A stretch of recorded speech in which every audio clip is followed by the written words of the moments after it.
let's start off with the components I bought for the shooting. Okay, so start off with the start. I picked up some Winchester brass. Here I have everything just primed, ready to go.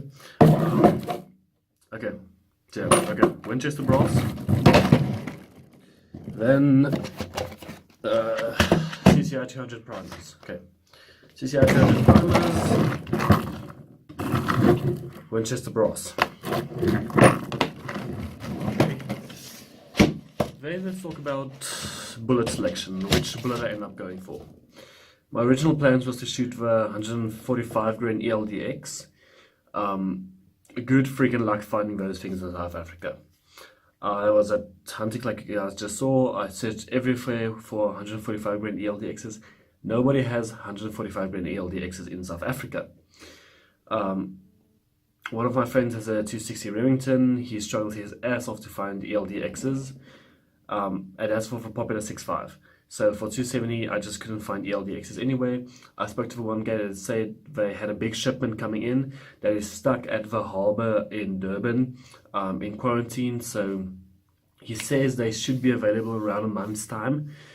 So I'm heading out to the farm in 3 weeks' time. So hopefully by then I will have some ELDXs. So you can do some shooting with ELDXs. So the bullet I decided to go on with was, just grab a full pack here. This is the bullet I ended up going with. Now this is a bullet that, come on, focus. Come on. There we go now. Oh, come on. Okay, hopefully you guys can see that. Okay, but this is a bullet that probably none of you have ever heard about. It's a South African company. The company is called Peregrine Bullets. Now, I've always heard a lot of good things about Peregrine Bullets. They are known for making monolithic bullets. I only make monolithic bullets. And I've always wanted to try them out. I've heard great things about them. Yeah, I've just always wanted to try them out, but they are insanely expensive, honestly. They are quite a bit more expensive than, like, for example, Bond TTSXs. So the only reason I bought these were, these are the VRG4. They're known as the Plains Master. So these are supposed to be, you know, your long range, high BC bullets from, monolithic bullets from Peregrine. And they are 750 Rand for 50 bullets. So that's quite expensive, but the reason why I decided to buy the VRG4s is they stopped production on them. They replaced them with a VLR4. So when I bought these at Huntex, I paid for 3 packs of 50 the normal price for 1 pack. So I got them literally at a third of the price. So you know what, I just said, let's buy 150 of them. I'll shoot them this season and see how they go. If I like them, I'll move over to the new bullets. If I don't like them, I'll move over to something else. So I'll add some close-ups of this bullet. But then if you guys can see the bullet, please just focus. Please just focus, please. Just focus right there. There we go. Okay, so it's a 130 grain monolithic bullet. And unlike your regular, you know, Barnes TTSXs or GMXs, it does not have a polymer tip. I think the tip is made out of, the tip is made out of brass. So it's extremely hard. It's not made to be deformed. It's made to be pressed back into the bullet and create a piston effect, which will help with expansion. That's what they say. So, and unlike a lot of other bullets, what I was saying was, unlike a lot of your other bullets, a lot of bullets have grooves cut into the bullet to relieve some of the copper as it goes through the barrel. Now this bullet has an extremely little amount of bearing surface, because the entire bullet is actually a smaller diameter than the barrel. And only, I'll add a close-up of it, but only the couple of ridges that it has 1, 2, 3, 4, it has 5 ridges on it. So only those 5 ridges are in contact with the barrel. Now, where that does come into play is you can load these things up to some insane velocities. Because of the low bearing surface, it doesn't create a lot of pressure, which means you can push these things insanely fast. So before we get to the results, let's talk about which powder I decided to shoot. Okay, so the powder that I decided to shoot is, first off, Peregrine recommends a powder called Somchem S365. Now, S365 is an extremely hard powder to get these days.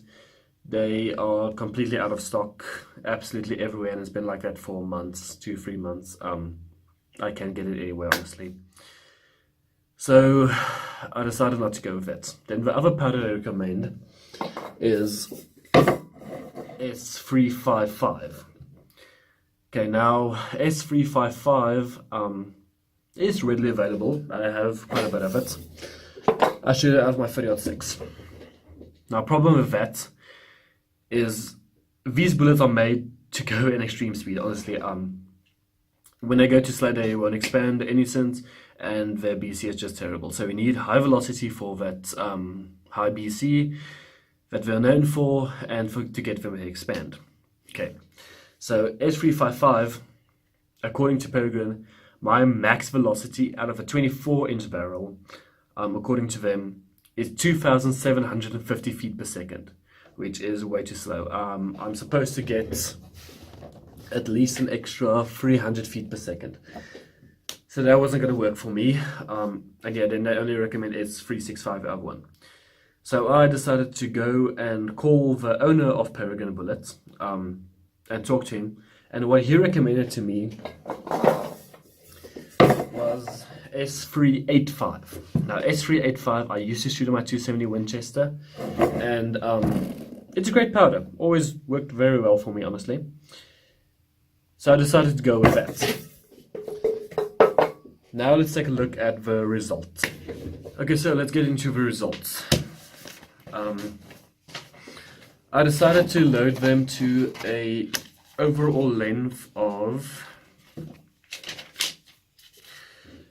85.66 millimeters, which I'm not sure what it is in inches. I'll add it, but that is what I decided to load the length to, because that was the longest bullet that was going to fit in my magazine.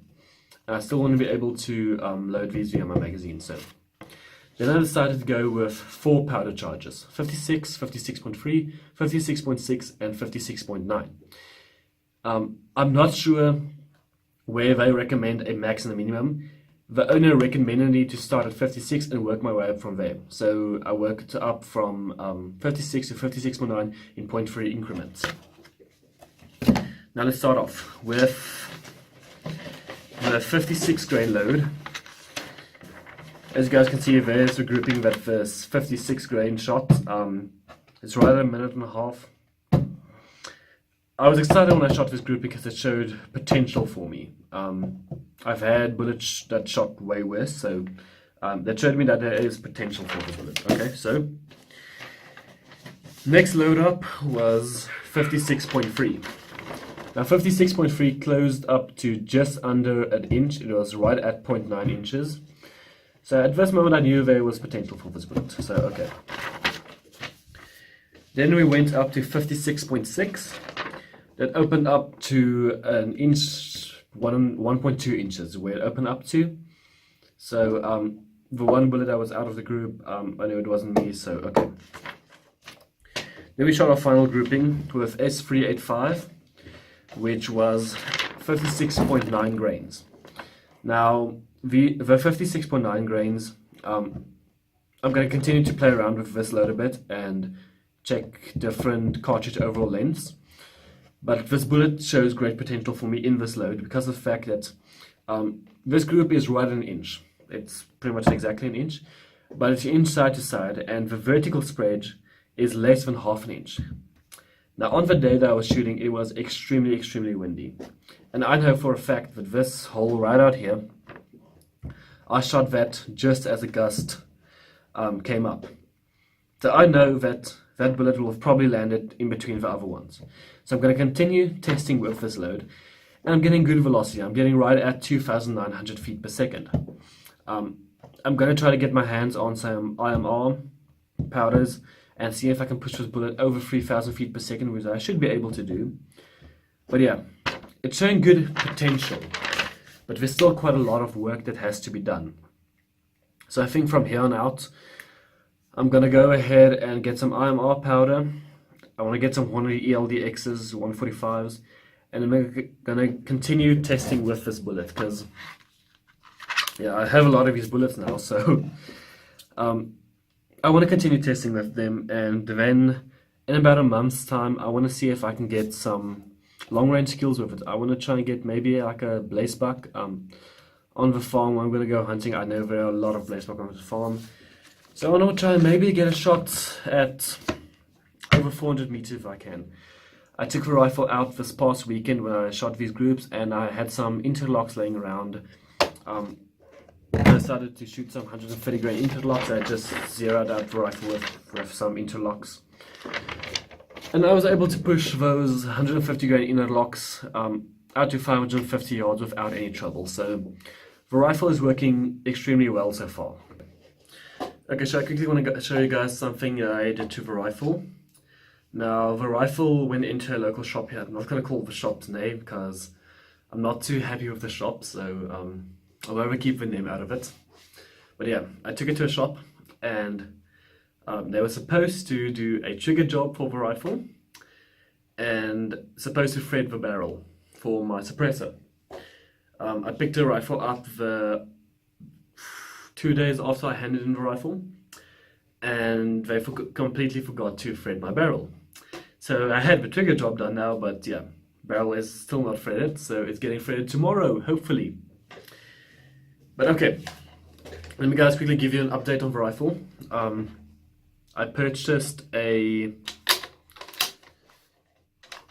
bolt knob. It's just an oversized bolt knob for the rifle.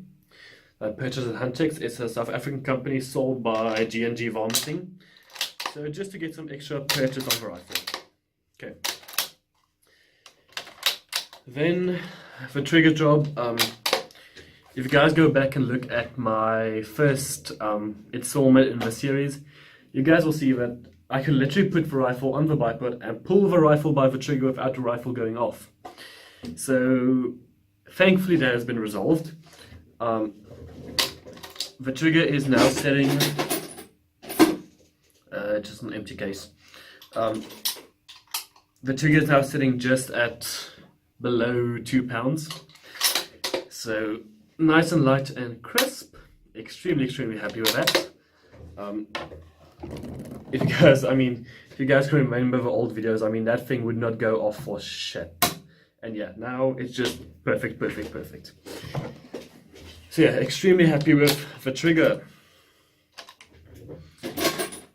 Then my first impressions on taking out the Citron S-Stack.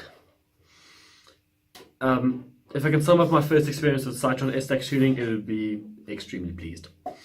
The scope performed exactly as I wanted it to. I shot my first couple of rounds on a target. I put 2 A4 size targets, one on top of the other at 100 meters. I shot my first 2 rounds, and I had no clue where they were hitting. They weren't on paper. So after a bit of fiddling and aiming around different spots on the target, I finally got them on paper. They were hitting around 10 minutes low and 2 minutes left. So I measured that with the reticle. My next shot, I dialed that in with the turrets where it was supposed to be. I got extremely close, dialed a little bit more, and I was on perfectly. Let's see if I still have that target. I don't think I have that target anymore. But yeah, so quite happy. Oh, here it is. As you guys can see, that was like my 3rd or 4th shot of the rifle. I was close enough. So then I put all of my information into Straylock Pro, and our range I was shooting at goes up to half a kilometer, so 500 meters or 550 yards. The app told me to hold 11 minutes vertical and to hold 1 minute for wind. So the first shot, I dialed it up to 20 power, which is where this reticle is calibrated. I held 11 minutes and I held just over a minute for wind, and I had a solid impact on steel at 550 yards first shot. So then I went ahead and I dialed 11 minutes and I dialed my wind, and the next shot, same point of impact. I dialed back to zero on my wind edge. I held 11 minutes for elevation and just over a minute for wind, and I hit the same spot 3 times in a row, using vertical, dialing, and then using vertical again. I am extremely pleased. I know I use extremely a lot, but I'm seriously pleased with the scope, guys. Glass quality, not the greatest. I shot some other nice scopes today. I shot Nightfall's NXS today, and yeah, it's not. Let me just say this. How can I say this? Let's just be honest. It's not good glass quality. It's honestly not good, but it's fine. I could see where I wanted to hit, and I could see I could see my own shots. So it's fine. It's not good. It's fine. It works, and that's all that's necessary. So after owning the scope now for about a month, yeah, I'm still pleased with it, and I'm happy with my decision.